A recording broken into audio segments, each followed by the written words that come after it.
grind video games to level up your character, and any game that really takes that component out of the video game and gives you things very quickly, makes you strong, makes you powerful, is fun, but it's very quickly something that you set aside. Hi, my name is Joshua, and I'm coming to you again to talk about our value.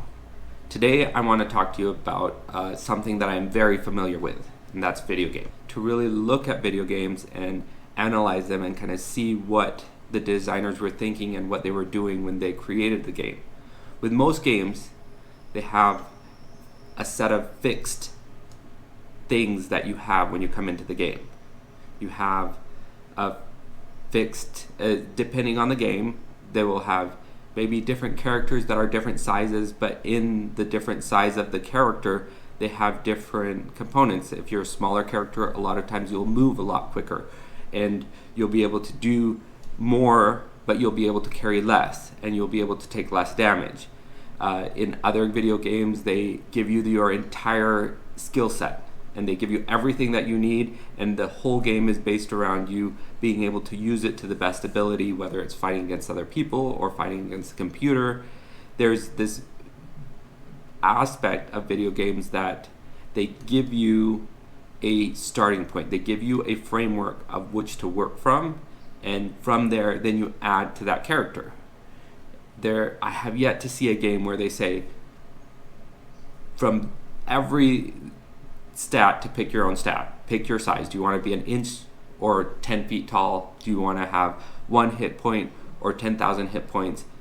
Within every video game world, they have parameters and they have structure around your character. You aren't able to just pick everything, because then what's the point of the rest of the world? You don't fit into the world that you're interacting with. And so in every video game you have certain things that you start out with, and depending on the game those will vary, but it fits within the world.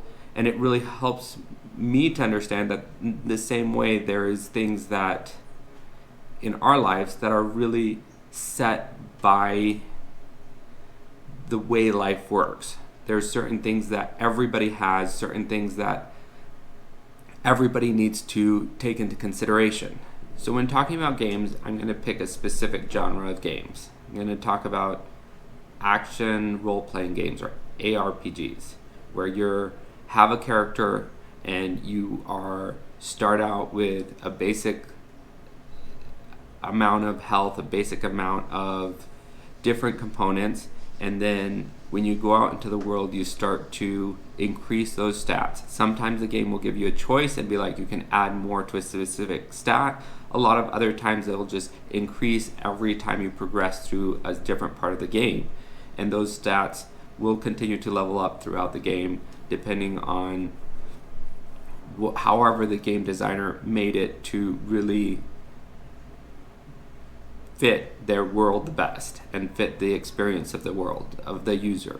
If they wanted to make it a lot harder, they would give you a whole lot more choice. If they wanted to make the game easier, they take away a lot of that choice and just let you go through and explore the world and not really engage with how you're going to develop the character. And a lot of times that level of choice and a lot of times that level of difficulty will really choose who plays the video game. It will who will really enjoy it. Will somebody that's a lot more technical enjoy this game versus somebody that's a lot more casual?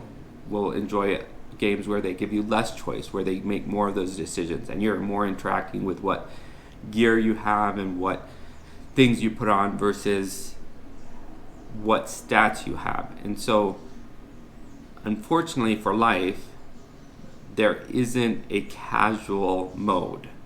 There's just the ability to really make all of those choices for yourself, to be able to choose how much time you're going to spend on different aspects. And so one of the first aspects that we can talk about is that really determine your stats as you grow up is your health and how you take care of yourself when it comes to exercise, eating, sleeping.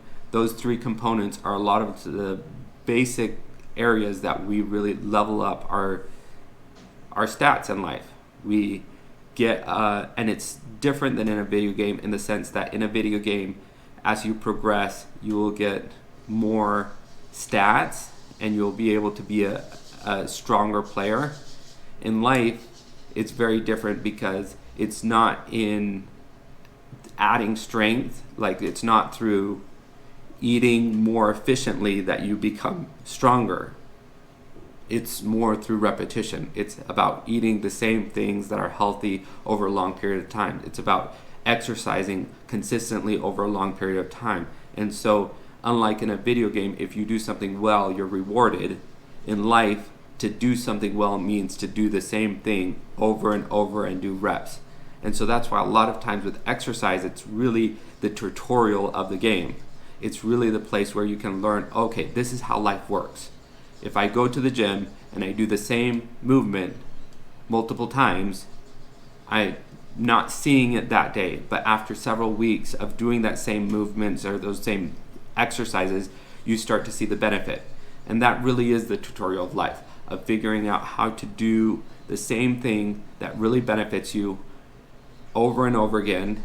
And that is how you level up that stat, is through repetitive, through grinding, as we call it in video games. You grind video games to level up your character, and any game that really takes that component out of the video game and gives you things very quickly, makes you strong, makes you powerful, is fun, but it's very quickly something that you set aside. Any video game where you're able to get the strongest, more powerful gear and just do everything that you need to do, if you get to that point quickly, within the first day or first week, after you reach that point, you'll have reached the enjoyment level because you're not getting endorphins, because you're just able to do everything. In life, to describe what would reaching that powerful level look like, I think would be part of what I want to discover in this course, is figuring out what does it look like to feel healthy, be aware of what your needs are, be aware of what will help you feel better, be aware of what are those reps that I need to put in to make myself stronger, to make myself to be able to engage with the world, feel better, be able to be more confident, be able to handle disappointment, being able to go through circumstances, and if they don't turn out exactly as I expected to, being able to navigate that, being able to change course. All of these things are part of finding that value and recognizing that even when the externals or even the things that I don't do don't match up exactly to what I want to see happen or to the external world, I know that that intrinsic value that we come back and talk to helps me recognize and bring myself up and try again and do things again, and being able to bounce back and being able to engage in the world. I think this is a good stopping point for this video. I thank you for listening to this far. Thank you for engaging with my content, for watching, and I hope that you can find some value, some encouragement, and if nothing else, that you were entertained a little bit by watching this.